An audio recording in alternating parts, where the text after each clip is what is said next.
title of this video is How to Learn a Foreign Language Despite Being Busy. Let's start. Let us do this for next 30 days. Whichever date you start from, you just add 30 days to it. Tip number 1, I'm going to show you something. Are you able to understand these words? You tell me. Flugmodus, WLAN, Bluetooth, Mobil, Funk, persönlicher Hotspot, Mitteilungen, Töne und Haptik, Fokus, Bildschirmzeit, allgemein Kontrollzentrum, Aktionstaste, Anzeiger und Helligkeit, Home, Bildschirm und App, Mediathek. You may not be able to understand each and every word, but if you are learning German or you have just now started, you must be at least be able to understand Flugmodus, right? Flug is Flugzeug, that is the plane, and modus is mode. So what does Flugmodus mean? Flight mode.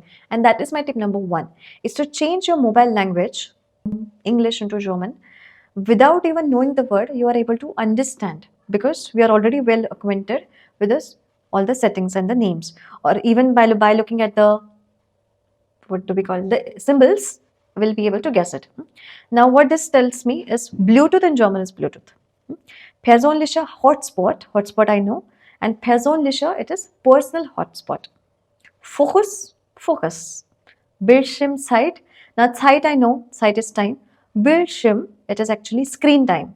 So it is Bildschirmzeit, screen time. If you do not know the word, you can look for it. But this will definitely help you learn new words because of course they are part of our everyday life. If you go to this Bildschirmzeit, your screen time, you will notice that you spend a lot of time on social media. So it's fine. You can use it for your entertainment purpose, for knowledge gaining purposes, etc. But if you're learning German, then try to consume a lot of reels in German. Let your feed be full of German information. If it is required, you can also open one more account and then scroll. Because your mental need is to scroll. No? Fulfill that, no problem. But try to fulfill it through watching German reels. Okay, if you like German movies, try to consume that material. If you like German, let's say music, try to understand that. Newspaper, news channels, no? There is so much of German content available that once you consume or once you watch one reel, it will show you the similar, the algorithm trains itself. So you scroll, you fulfill your mental requirements. At the same time, you're learning new words as well. So do that definitely. If I show you my feed, it is full of just Chinese.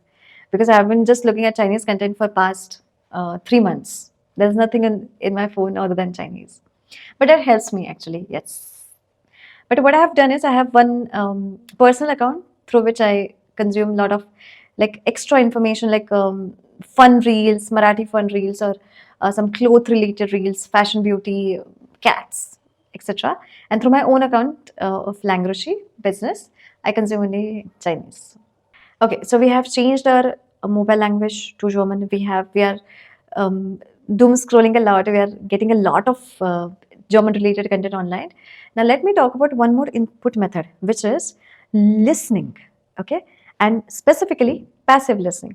Let's say you are walking towards your gym, your work, your university, or you have at least 5 minutes of time, or you are completing your step counts, or even you're doing something at home. That time, try to consume something in German or any other language. What I do personally is when I go to gym, I walk. So gym is a little further away, but I complete like 4,000-5,000 steps on the way, 2-way, not 1-way. So what I do when I go from my home, I walk and I listen to something Chinese. Or if I'm preparing breakfast, I listen to only Chinese movies.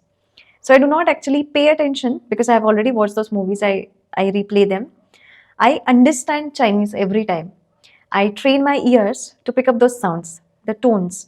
And I do not just consume the material that is made for learners. I consume all kinds of material. मुझे कुछ भी दे दो मैं सुन लूँगी Chinese में.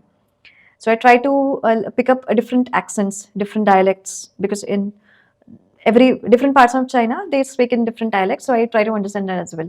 My goal is never to try to catch each and every word, but I'm just exposing myself to be in touch with the language every day without putting or without setting up another separate time for listening practice. I do that. I do active listening as well, which is made for my level HSK4, that is B2 in Chinese, and C1 as well if I'm planning to complete that this year.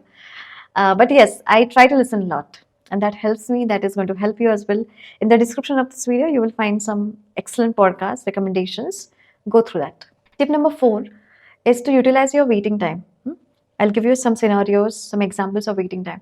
You're traveling by bus, you're just sitting and you're traveling, or your work shuttle, or train, or any kinds of mode of transport you're traveling where you're not doing anything, you're just waiting, or you're sitting outside the doctor's office and waiting for your turn.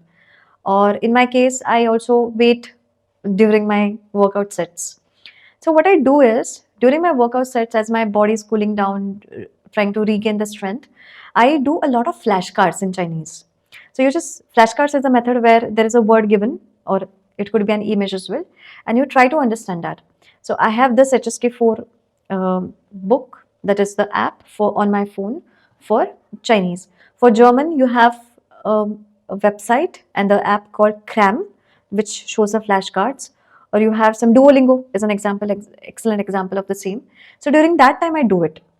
So I'm not giving any extra separate time to learn that skill or even to work on my vocabulary. I'm doing it during my wait time.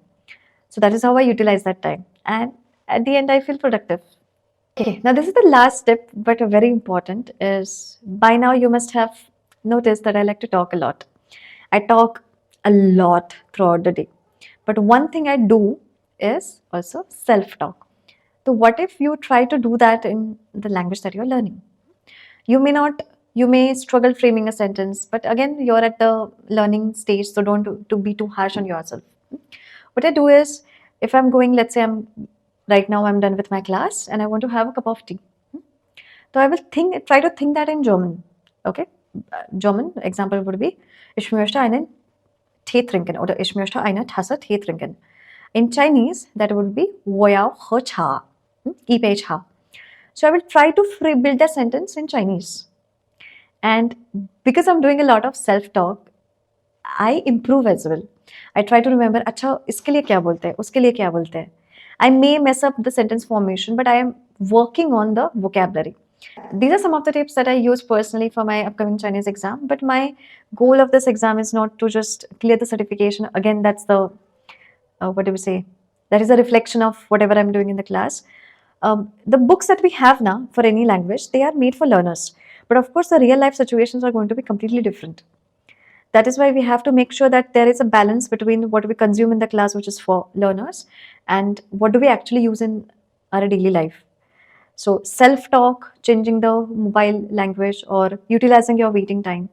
These things are important for the spaced repetition method, where there is a gap between your learning, your active learning and your passive learning. So, but all of this requires a lot of dedication. So first of all, ask yourself this question. Am I actually dedicated towards this language, or I'm treating this as a something time pass? If that is the latter, then all the best. That's all I can say.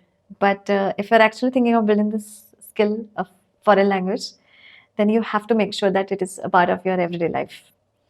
You don't have to like be too harsh. Na? Sometimes the students say, I'm studying for 5-6 hours a day to cram up so much of information in less time. नहीं, वैसे नहीं चाहिए. हमको तो हमारे दिमाग को थोड़ा सा time भी देना है to process.